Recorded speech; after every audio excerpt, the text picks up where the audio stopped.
ঈদগার ময়দানে যাওয়ার আগে আপনি সদকাতুল ফিতরা এটা অবশ্যই আপনি আদায় করবেন। 3 নাম্বার হলো যাকাত ফিতরা যেটা আছে এগুলো আপনি আদায় করবেন। নিসাব পরিমাণ মাল এই মাসটা যাকাত দিয়ে দিবেন, কারণ নিসাব পরিমাণ মাল সেটা হলো 7.5 তোলা স্বর্ণ, 52 তোলা রূপা। এই পরিমাণ সম্পদের মালিক যদি কোনো ব্যক্তি হয়ে থাকেন, এই পরিমাণ মাল যদি আপনার কাছে গচ্ছিত থাকে, শতকরা 2.5 টাকা হারে আপনি যাকাত দিয়ে দিবেন।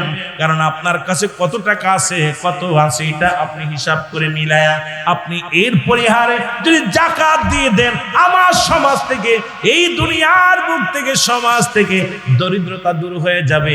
যাকাতের প্রচলন গুলো অবশ্যই আদায় করতে হবে, কারণ এগুলো আমাদের প্রত্যেকটা মাল হালাল করার জন্য যাকাত বাধ্যতামূলক আদায় করতে হবে। জোরে জোরে চিল্লায় বলেন মারহাবা। এই অলির দপ্তরে একজন মহিলা ভক্ত ছিল, হাসান বসরির কদমে আসা যা করত, খুব ইবাদত বন্দেগী করত, এত পাগল ছিল। তাকে আল্লাহ একটা ছেলে সন্তান দান করেছিল। কিছুদিন পরে স্বামী মারা যায়, কিন্তু স্বামী মারা যাওয়ার পর হাসান বসরির কদমে যা বন্ধ হয় নাই। ওই ভক্তি করতেন, শ্রদ্ধা করতেন, ইবাদত বন্দেগী করতেন, কিন্তু হাসান বসরির কদমে গেলেও ছেলে কিন্তু হাসান বসরির কদম পছন্দ করতেন না। ছেলে বড় হয়ে লেখাপড়া ছেড়ে দিলেন, এরপরে মাদকে আসক্ত হয়ে গেলেন। মাদক এত পরিমাণ মাদক সেবন করে, মা জননী যায় হাসান বসরির কদমে যায় ডাকতে বলে, হুজুর আল্লাহ আমাকে যে সন্তান দিয়েছিল এই সন্তানটা তো লেখাপড়া বন্ধ হয়ে গেল, হুজুর এখন ছেলে তো গাঁজা মদ ইয়াবা, ছেলে তো এখন মাদক আসক্ত হয়ে গেছে, হুজুর একটু দোয়া করেন। হাসান বসরি মুখটা ফিরিয়ে নিলেন। এই সন্তান মার কোনো কথাই শোনে না। প্রতিনিয়ত মা ডাকতে বলে, বাজান চলো যায়, হাসান বসরির কদমে যায়, আল্লাহর ওলির কদমে যায়। ছেলে কোনো কথা শোনে না। হঠাৎ ছেলের একটা অসুস্থ হয়ে গেলেন, রোগ হইলেন, এমন একটা মরণ ব্যাধি হলো, ছেলেটা অসুস্থ হয়ে গেল, হাত পা ফুলে গেল, এবার প্যারালাইসিস হয়ে জমিনের মধ্যে পড়ে গেল। এবার ঘরের মধ্যে পড়ে রইলেন। হাসান বসরির কাছে যায় মা জননী ডাকতে বলে, বাবা আমার সন্তান, আমি মা হইয়া আমার সন্তানের কাছে আমার সন্তানের জন্য আপনার কাছে দয়া ভিক্ষা চাই, কারণ আমি জনম দুঃখিনী মা, প্রতিনিয়ত আপনার কদমের মধ্যে আসি, কিন্তু আমার কলিজার টুকরো সন্তান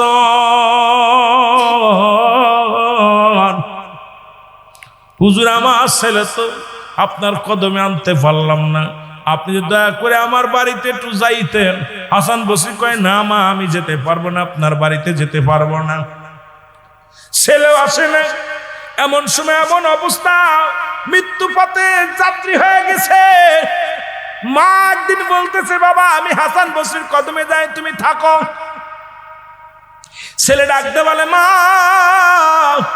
মা রে, আমি তো নির্ঘাত মারা যাব, আমি কুফরি করেছি, আমি অন্যায় করেছি, মা গো আমি মাদক সেবন করি।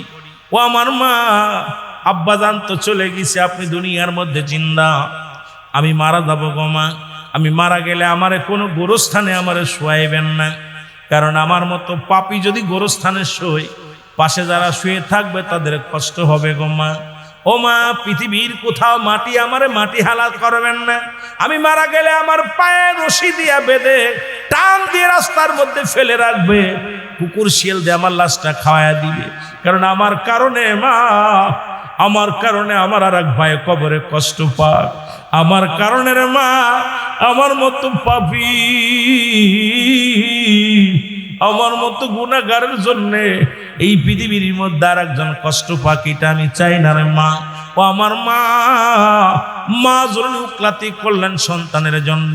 রব্বে কারিমের দরবার হাত উঠে দিল, রব্বু কারিম,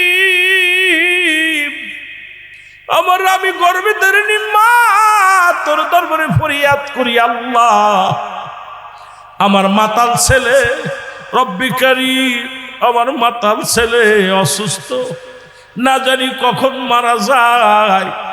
আমি সন্তানের হইয়া তোমার দরবার উকলাতি করি, আমার সন্তানের আল্লাহ তুমি মাফ করে দাও, আমি মার খাতিরে আমার সন্তানের জীবনের গুনাহ মাফ করে দাও। এই দাবি করে আল্লাহর দরবারে হাত উঠায় কান্দে। আমার যুবক বন্ধুরা, আমার চোখের পানি ছেড়ে হাসান বসরির মুরিদ ওই জনম দুঃখিনী মা চোখের পানি ছেড়ে ছেড়ে কান্দে। এমন সময় মুসলমান চলে গেলেন হাসান বসরির কাছে, যা বলে হুজুর আপনার কাছে একটা মাত্র দাবি, আমি মেয়ে মানুষ, আপনি আমার বাড়িতে যাবেন, আমার কলিজার টুকরা সন্তান উঠতেও পারে না, আমি মেয়ে মানুষ, তাকে আনতেও পারি নাই, কারণ তাকে তুচ্ছ করে আমার আনাও সম্ভব নয়। আমার ছেলে তওবা করবে, আমার ছেলের জন্য আপনাকে নিতে আসি, আপনি চলেন গম্বাব হুজুর, আপনি চলেন। এর হাসান বসরি বললেন মা আমি যেতে পারবো না, আপনার ওই মাতাল ছেলেরে তওবা করানোর জন্য আমি যেতে পারবো না, আপনি যান।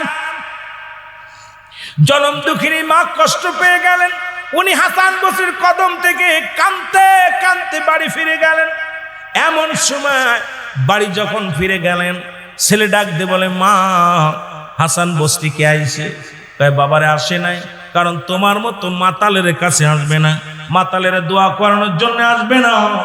ডাক দিয়ে বলে মা ও আমার মা, তোমার কাছে শেষ মিনতি মা, মা গো আমি তোমাকে একটু প্রাণ ভরে দেখবো, আমি মারা গেলে রে মা দুনিয়ার কোনো মানুষকে খবর দিবে না, দুনিয়ার কোনো মানুষকে জানাবা না, দুনিয়ার কোনো গোরস্থানে আমার লাশটা রাখবা না মা, দুনিয়ার কোনো গোরস্থানে আমার লাশটা দাফন করবা না মা, আমি মারা গেলে আমার লাশটা তুমি রাস্তার মধ্যে ফেলে দিবা, পায়ে রশি বেঁধে টান দিয়া, গলায় রশি বান্ধিয়া, আরে মা আমার মতো মাতাল সন্তানের রাস্তায় ফেলে রাখবা, কুকুর শিয়ালে খেয়ে ফেলবে। এই কথা বলতে বলতে মাতাল ছেলে দুনিয়া থেকে বিদায় হয়ে গেল। মাতাল ছেলে দুনিয়া থেকে মারা গেলেন। এবার মা জননী দরজার মধ্যে বইয়া বইয়া চোখের পানি ছেড়ে কান্দে, আল্লাহ আমার একটা মাত্র ছেলে, তারে ভালো করতে পারলাম না, হাসান বসরি এসেও দোয়া করলো না, আমিও আমার সন্তানের ভালো একজন অলির কদম নিতেও পারলাম না। আল্লাহ ছেলেটা মারা গেল। হাসান বসরি জোহরের নামাজ পড়ে যখন ডান হাতটা মাথার উপরে দেয়া যায়, নামাজের পরে শুয়ে আছে, আমার আল্লাহ পাক ইলহাম দিয়ে বলে হাসান আর দেরি করো না, তুমি জালিমদের মতো ব্যবহার করো না, তুমি যাও যাও, তুমি তাড়াতাড়ি যাও, তোমার ওই খাদেমের ওই বুড়িমার কলিজার টুকরা সন্তান হাসান শুনে নাও, শুনে নাও, ওই মা যখন আমার দরবারে হাত উঠায়া দিছে, আমি আল্লাহ রাব্বুল আলামিন মায়ের হাত ফেলতে পারি নাই রে হাসান, ওই মার দোয়া কবুল করেছি, আর ওই সন্তানের তওবা আমি কবুল করে নিয়েছি। আমি আল্লাহ ওই সন্তানকে জান্নাতি বলে ঘোষণা করে দিছি।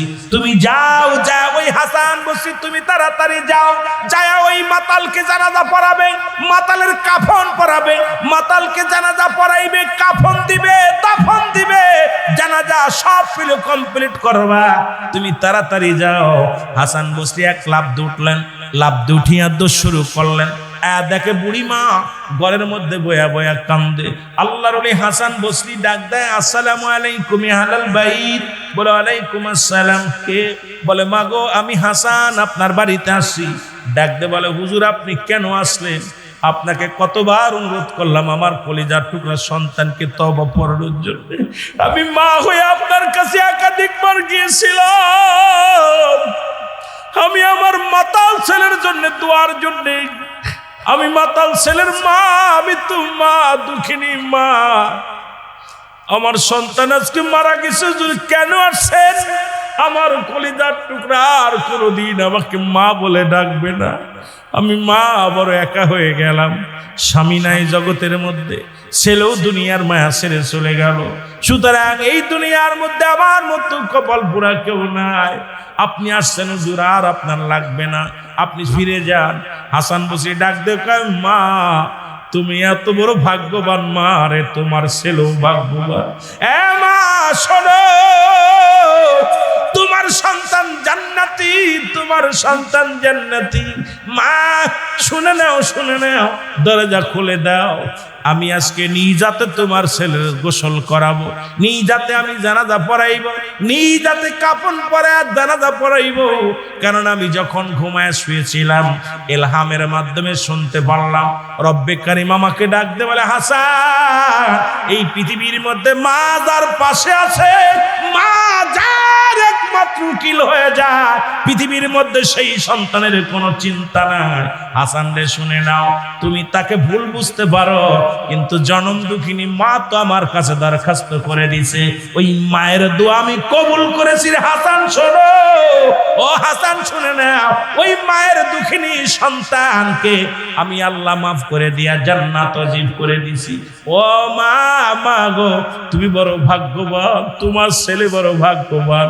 আজকে আমরা যারা সেই মা যাদের জীবিত আছে, আমার মুসলমান বাবারা আমার, ওই একজন মাতাল ছেলে যদি মার দোয়ায় জান্নাত পেতে পারে, মার দোয়ায় যদি এই দুনিয়ার মধ্যে মাতাল ছেলে ক্ষমা পাইতে পারে, মাতাল ছেলে যদি মুসলমান এই দুনিয়ার মধ্যে আল্লাহকে রাজি খুশি করতে পারে, মাকে সন্তুষ্ট করে, আজকে আমাদের ছেলে মেয়েরা সেই মা বাবার সন্তুষ্ট করার দরকার আছে কি না?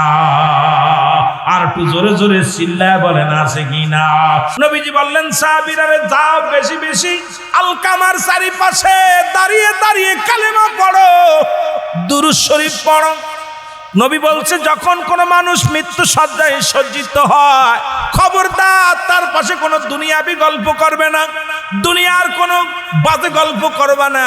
ওই সময় 5টা কারণ দেখবা, যে সময় ওই ব্যক্তির যখন দেখবা 5টা নমুনা দেখবা, আর মনে করবা সে ফিরে আসবে না। খবরদার, এই 5টা কারণ আমি বলতেছি, যদি আমি সময় পাই মুসলমান শুনে নাও। কারণ এই সময়টা দুনিয়াবি গল্প করা যাবে না, এই সময় মৃত্যু ব্যক্তির কাছে আসিয়া কোনো দুনিয়ার কোনো গল্প গুজব করা যাবে না। রসুল বলছে বেশি বেশি দোয়া করবা, বেশি বেশি কালেমা পড়বা, বেশি বেশি তার জন্য ইস্তেগফার করবা, মাফ চাবা, আর বেশি বেশি করে জোরে জোরে দুরূদ পড়বা, বেশি বেশি করে কালেমা পড়বা।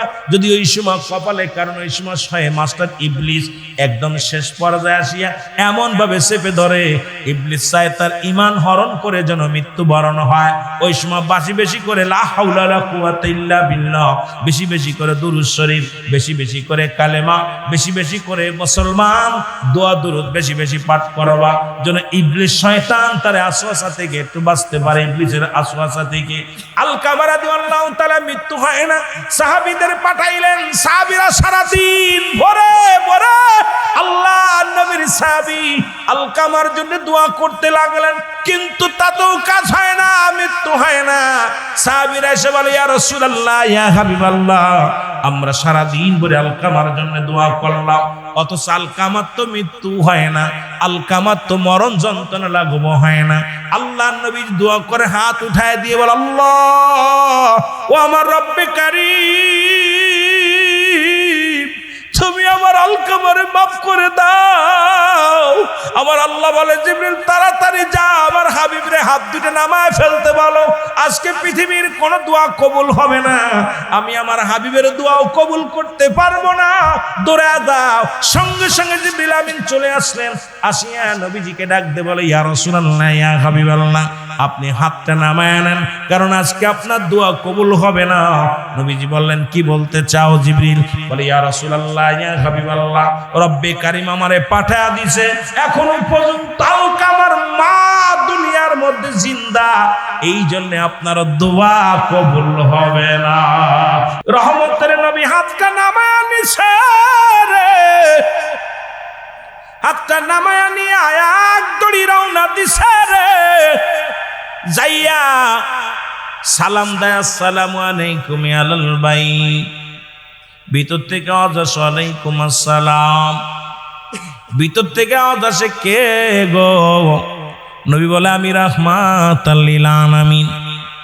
বুড়িমা ডাক দে কয় নবী গো আপনি আসছেন? কয় হ। ডাক দে কয় মা, আমার আলকামা কি দুনিয়ার মধ্যে এমন কোন ভুল করেছে গো মা?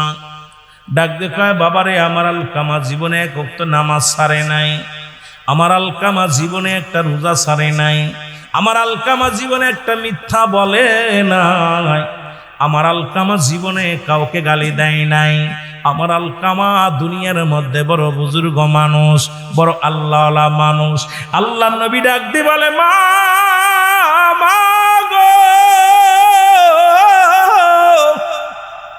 তাহলে আমার আলকামার এত মৃত্যু যন্ত্রণা, এত কষ্ট হয় রে কান রে। ও বাবা,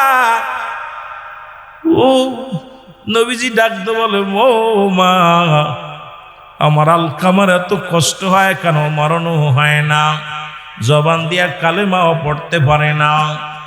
নবীজি বলা পরে ডাকতে বলে, মুহাম্মদ, আমার আলকামার তো কোনো ত্রুটি, আমলে কোনো ত্রুটি নাই। এবার নবীজি বলে, মা গো, তাহলে আপনি মাফ করে দেন, আলকামার জন্য মৃত্যুটা সহজ হয়।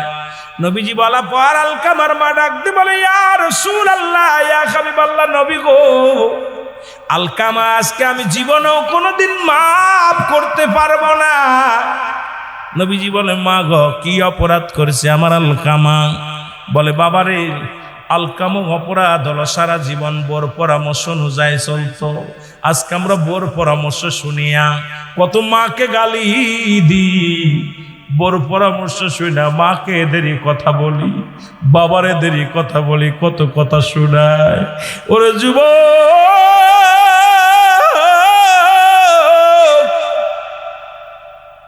আলকামার মা ডাকতে বলে, আল্লাহর নবী মুহাম্মদুর রাসূলুল্লাহ, আমার আলকামা সারা জীবন বোর কথায় গুরুত্ব দিত বেশি, বোর পরামর্শ অনুযায়ী চলতো। আমি মার কোনো কথা গুরুত্ব দিত না, আমি মার কোনো পরামর্শ শুনতো না। এই জন্য আমার অন্তরে বড় ব্যথা রে। তাছাড়া আমার আলকামার কোনো অপরাধ নাই। নবী বলে, মা, আপনার আলকামারে মাফ করে দেন। ডাক দিয়ে কয়, আল্লাহর নবী, আমি পারবো না, আমি আমার সন্তানের মাফ করতে পারবো না। কারণ আমার সাইতর বাবা, ওর বিবির গুরুত্ব ছিল ওর কাছে বেশি, কারণ আমি মার চাইতে বিবির গুরুত্ব ছিল বেশি। এটা আমি মানতে পারি না, এবারও কষ্ট হয়েছে। আমার নবী ডাকতে বলে, সাহাবীরা রে, আয়, খড়ি নিয়ে খড়ি আনা হলো, আগুন নিয়ে আগুন আনা হলো, চিতা সাজানো হলো, বিশাল বড় চিতা সাজাইয়া হযরত আলকামার দেহখানা আগুনের মধ্যে পোড়াইবে। নবীজি বললেন, সাহাবীরা রে, আলকামার দেহখানা পোড়ায়া বর্ষ করে দাও, কারণ ইন্তেকালের পরেই তো জাহান্নাম, কারণ জাহান্নাম থেকে বাঁচার সম্ভব নয়। কারণ মার মনে কষ্ট পেয়েছে, মা যতক্ষণ পর্যন্ত মাফ না করবে আল্লাহ রাব্বুল আলামিন মাফ করবে না। সুতরাং আলকামা ইন্তেকালের পরেই তো জাহান্নামে যাবে, আলকামার দেহখানা আগুন দিয়ে পোড়ায়া দাও। যখন আগুন সাজাইয়া খড়ি জ্বালাইয়া, ও মুসলমান, যখন দাও দাও করে আগুন জ্বলে রে, নবীর সাহাবীর আলকামার দেহখানা নিয়ে যখন আগুনের দিকে যায়, ভিতর থেকে জনম দুঃখিনী মা দেখে চিৎকার মেরে ডাকতে বলে, আল্লাহর নবী মুহাম্মদুর রাসূলুল্লাহ সাল্লাল্লাহু আলাইহি ওয়াসাল্লাম, নবী গো, আমি জনম দুঃখিনী মা বেঁচে থাকতে আমার চোখের সামনে আমার কলিজার টুকরার গায়ে আগুন দিও না, আমি আমার সন্তানের মাফ করে দিলাম। সঙ্গে সঙ্গে আলকামার জবান দিয়া কালেমা বাইর হয়ে গেছে, লা ইলাহা ইল্লাল্লাহু মুহাম্মাদুর রাসূলুল্লাহ সাল্লাল্লাহু আলাইহি ওয়াসাল্লাম।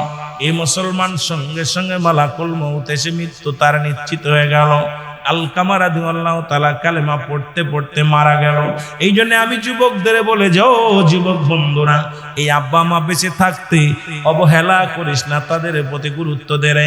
আব্বা মা মারা গেলে তার জন্য 6-7টা হক, আর জীবিত থাকতে 7টা হক।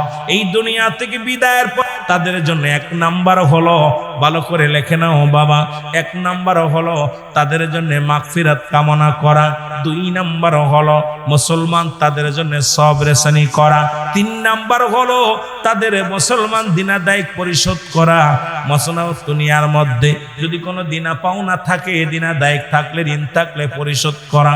4 নাম্বার হলো মুসলমান তাদের আব্বা মার ওসিয়াত পূরণ করা, শরিয়াত মোতাবেক ওসিয়াত করে গেলে পূরণ করা।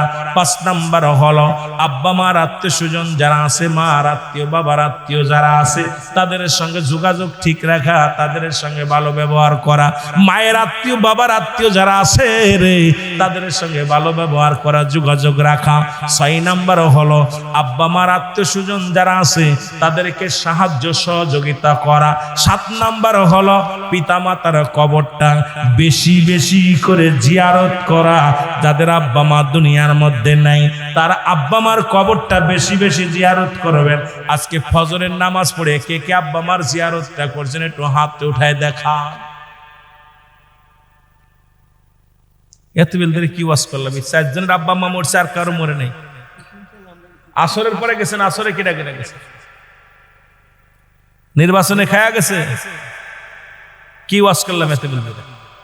এই 7টা হক আদায় না করলে আপনি আব্বা মার পরিচয় পাবেন না। 14টা হক মোট, জীবিত থাকতে 7টা, ইন্তেকালের পরে 7টা।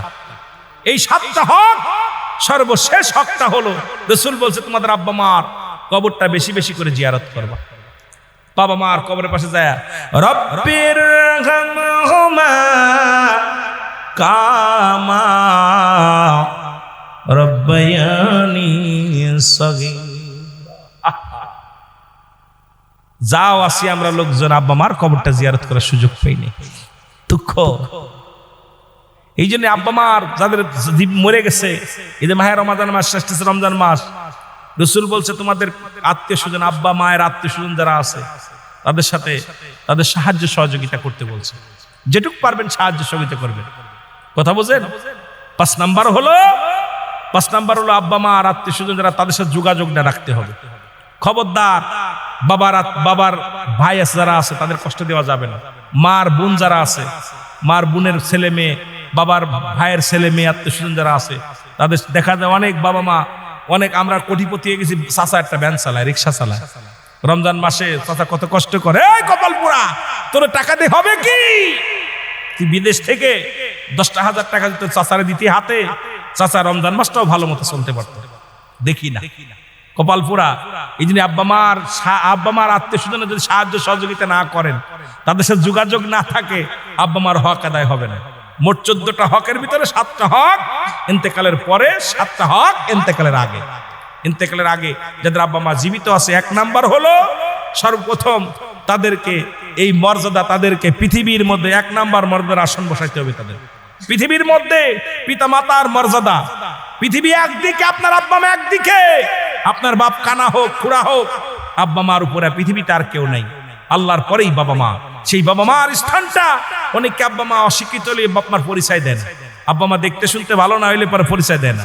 পরিচয় কয় ওই মেম্বারের বাড়ি, কাস্টমারের বাড়ি, বেটা তোর বাবার পরিচয় হ। কথা বুঝেননি? 2 নাম্বার হলো তাদেরকে মনে প্রাণে ভালোবাসতে হবে। 3 নাম্বার হলো তাদেরকে শ্রদ্ধা করতে হবে। 1 নাম্বার শ্রদ্ধা করতে হবে। 4 নাম্বার হলো তাদের কথা মেনে চলতে হবে। 5 নাম্বার এইরকম। 5 নাম্বার হলো তাদের সুখে শান্তিতে রাখতে হবে। 6 নাম্বার তাদের প্রয়োজনীয়তা পূরণ করতে হবে। 7 নাম্বার তাদের সাথে যোগাযোগটা ভালো রাখতে হবে। এইরকম 7টা হক, এর মধ্যে আরো বিস্তারিত আছে। এগুলো খন্ড খন্ড করে কইলে এই 14টা হক নিয়ে ওয়াজ করলে 3 ঘন্টা করা যেত, কিন্তু আমি তো ওয়াজ করে দিলাম 1 মিনিটে। না, আমি তো আপনাদের 1 মিনিটে ওয়াজ শেষ করে দিলাম। আমি 2 ঘন্টা 2.5 ঘন্টা লাগতো এই 14টা হক নিয়ে বিস্তারিত আলোচনা করতে গেলে। আব্বা মা, আপনি যখনই বিদেশ থেকে বাড়িতে আইছেন, বাড়ি মাঠের থেকে আইছেন, মার কাছে চলে যান। বাজার থেকে আসছেন, আব্বার কাছে আব্বা সালাম আব্বু। একবার যদি কোনো ব্যক্তি আব্বা মার মুখের দিকে মায়ের নজরে তাকায়, কবুল হজরে সব আল্লাহ রাব্বুল আমিন তার আমলনামায় লিখে দেয়। সুবহানাল্লাহ বলেন না? বোর কাছে গল্প করো, ছেলে নিয়ে গল্প করো। বিদেশ থেকে ফোন দিছো, ঢাকায় চাকরি করো, ফোনটা দিলে আমার ফোনটা কোনে গেল? ফোনটা কইরে তোর কাছে অথাক হাই 12টা বেজে গেছে, খামসার কবর বাবারা আয়া তুমি ঢাকা থেকে ফোন, আব্বু কেমন আছো, মা কেমন আছো, ফোনটা দিয়ে ছেলে ধরছে, এই তোর বাবার দাদির কাছ দে, তোর দাদার কাছ দে। কথা বললে বাপ মার দোয়া, আহা, ঘন্টার পর ঘন্টা বললো গাড্ডা মারো, মা বাবার খোঁজ নেওয়ার সময় পাও না। জান্নাত কি এত সহজ? জান্নাত এত সহজ না, জান্নাত খুব সহজ। রাসূল বলছে তোমার আব্বা মার মুখের দিকে মায়ের নজরে তাকাইবা, সালাম দিবা, আসসালামু আলাইকুম মা, একটা কবুল সব। সাহাবীরা বলেন হুজুর এই কাজটা যদি একাধিকবার করি, কয় যতবার করবা, যতবার দেখবে বাপ মার মুখের দিকে তাকাইলে কবুল হজর সব। আরো জোরে, বাপ মার মুখ দিক তারা বোর দিক লাভারের দিক খুব তাকায়। ছেলে মেয়ের আদর করতে করতে জীবন শেষ। হে বাবা, তোদের ছেলে মেয়েও তো তোদের এইরকম মানুষ করছে, তোমরা যেরকম আদর করো তোমার ছেলে মেয়ে, তোমারও আমারও সেরকম আমাদের আব্বা আম্মা মানুষ করছে। জোরে বলে ঠিক কিনা? হয়তো তারা অভাবী ছিল, আমাদের মতো এরকম ভালোবাসতে পারে নাই, যদিও সকালবেলা ঘুম থেকে উঠে কাজে চলে গেছে। আর তুমি এখন বিদেশটা আয়া ছেলে মেয়ে সময় দিতে পারো, তোমার আব্বা তো এরকম পারে নাই। তোমার আব্বা কি করছে? দিন মজুরি ছিল। আল্লাহ নিজে বলল কাসিম হাবিবুল্লাহ, দিন মজুরি মেহনতকারী আল্লাহর বন্ধু। সুতরাং তারাও তো দিন মজুরি ছিল, ভ্যান চালাইছে, রিক্সা চালাইছে, পেটের দান্দায় বাইরে হয়ে গেছে। তারপর আমাদের ভালোবাসা কম বাসে নাই। কিন্তু আজকে আমরা সেই আব্বা মারে ভুলে গেলাম। এই কপাল পুরারা। এই জন্য তোমার নামাজ, রোজা, হজ, যাকাত কবুল হওয়ার জন্য আগে তোমার পিতামাতার কাছ থেকে ক্ষমা চেয়ে নাও, ক্ষমা চেয়ে নাও, ক্ষমা চেয়ে নাও। আল্লাহ বুঝার তৌফিক দান করুক, সকলে বলুন আমিন। এসেছেন যত নবী সকলের ইমাম, সালাম তোমায় গো নবী, হাজারো সালাম নবী।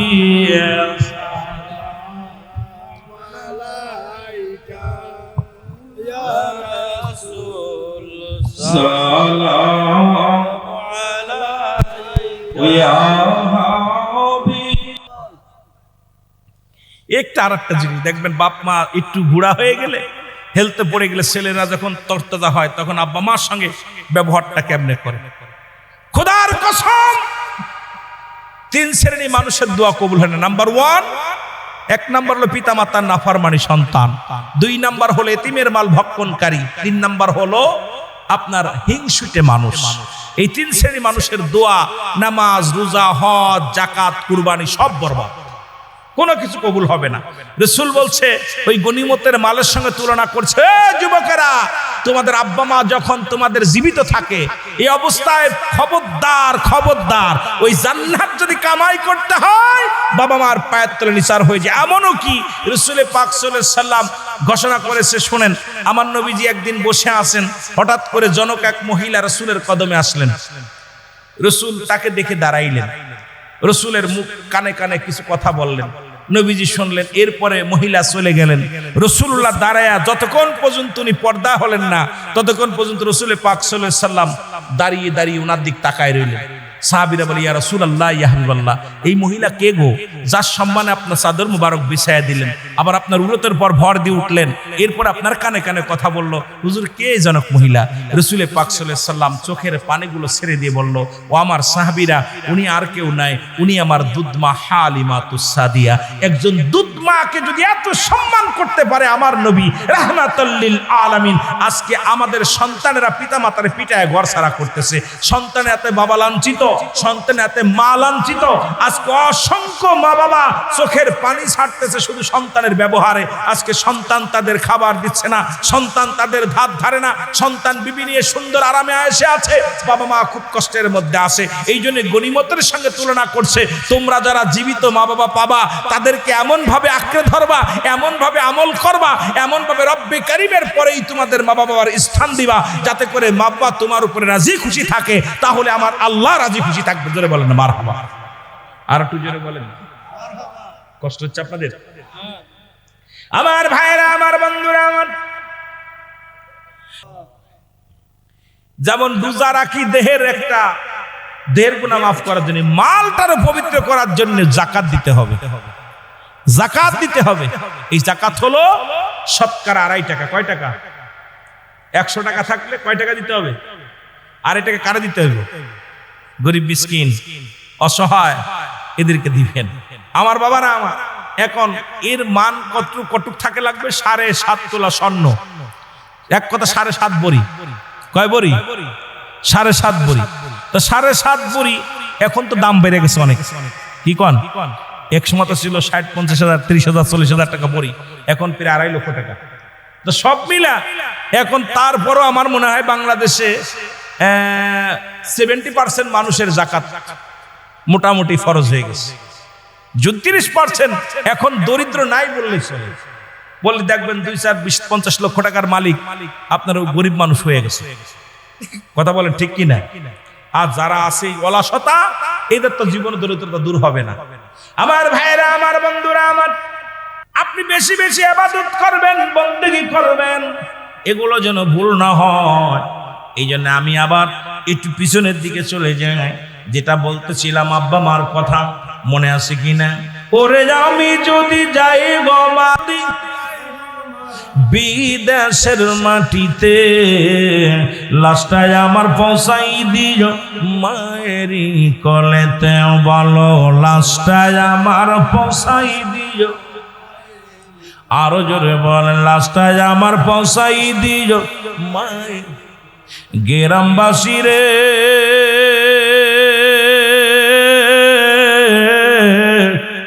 একটা দাবি তোমাদের কাছে, ও মহল্লাবাসী রে, একটা দাবি তোমাদের কাছে। জন্মের পরে যে কোলেতে রাখছে আমার মা,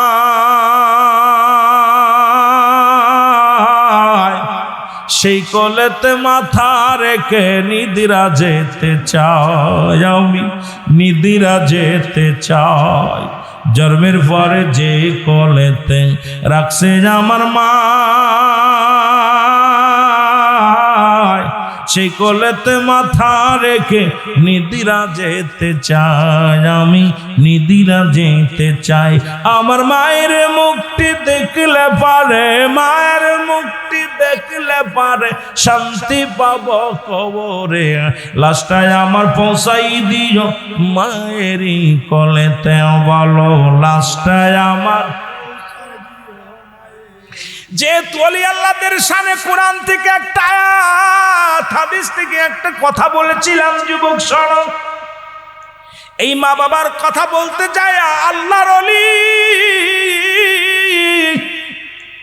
ওরে আমি যদি যাই গো মারা, আমি যদি বিদেশের মাটিতে, লাস্টায় আমার পৌঁছাই দিও মায়েরই, লাস্টায় আমার পৌঁছাই দিও মায়েরই কোলেতে।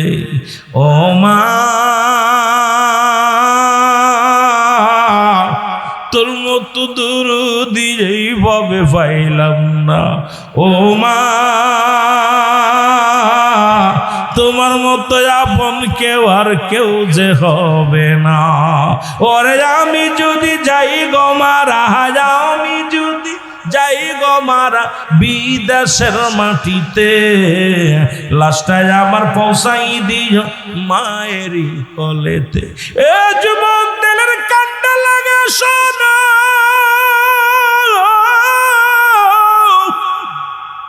এ তো গেল আল্লাহর ওলি।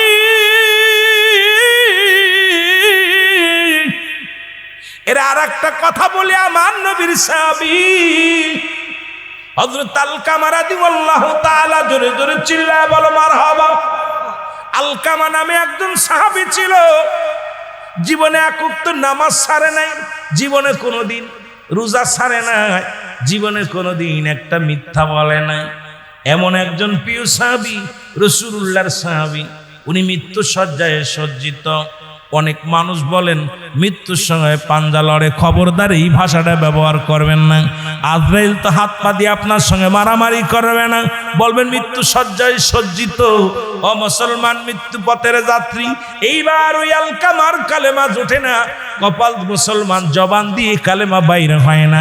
নবীর সাহাবীরা ছুটে আসলেন, বলে ইয়া রাসূলুল্লাহ, ইয়া হাবিবাল্লাহ, আপনার আলকামা আজ 3টা দিন মৃত্যু শয্যায় সজ্জিত, অথচ কালেমাও পড়তে পারে না, মরণও হয় না, বড় কষ্ট হয়, মৃত্যু যন্ত্রণায় বড় ছটফট করে। আমার নবী ডাকতে বলে সাহাবীরা রে, যাও যাও, তাড়াতাড়ি যাও, ওই আলকামার চারিপাশে দাঁড়ায়া দাঁড়ায়া দোয়া করো আর কালেমা শাহাদাত পড়া, শাহাদু আল্লাহ ইলাহা ইল্লাল্লাহু ওয়াহদাহু লা শারীকা লাহু ওয়া আশহাদু আন্না মুহাম্মাদান আবদুহু ওয়া রাসূলুহু লা ইলাহা ইল্লাল্লাহু মুহাম্মাদ সাল্লাল্লাহু আলাইহি ওয়াসাল্লাম। এর মা বাবার কথা মতো যে জন চলে না, বলো মা বাবার কথা মতো আল্লাহ নবীর দয়া তারা পাবি না বাইরে, আল্লাহ নবীর দয়া তারা পাবি না। বলো মা বাবার কথা মতো যে জন চলে না, বলো মা বাবার কথা মতো আল্লাহ নবীর দয়া তারা পাবি না বাইরে, আল্লাহ নবীর দয়া তারা পাবি না। মা বাবা তোর আপনজন, মা বাবা তোর অতি আপন, তাদেরকে করো যতন। মা বাবা তোর অতি আপন, তাদেরকে করো যতন। মার কলিজায় দুঃখ দিলে আল্লাহ সহে না, বলো মার কলিজায় দুঃখ দিলে আল্লাহ সহে না। আল্লাহ নবীর দয়া তারা পাবি না বাইরে, আল্লাহ নবীর দয়া তারা পাবি না। মা বাবার কথা মতো যে জন চলে না, বলো মা বাবার কথা মতো আল্লাহ নবীর দয়া তারা পাবি না বাইরে, আল্লাহ নবীর দয়া। দুদিনের বিবি পায়া তাদের ভুইল না, সুন্দরী বিবি পায়া তাদের ভুইল না। আল্লাহ নবীর দয়া তারা পাবি না বাইরে, আল্লাহ। এ দুনিয়ার মুসলমান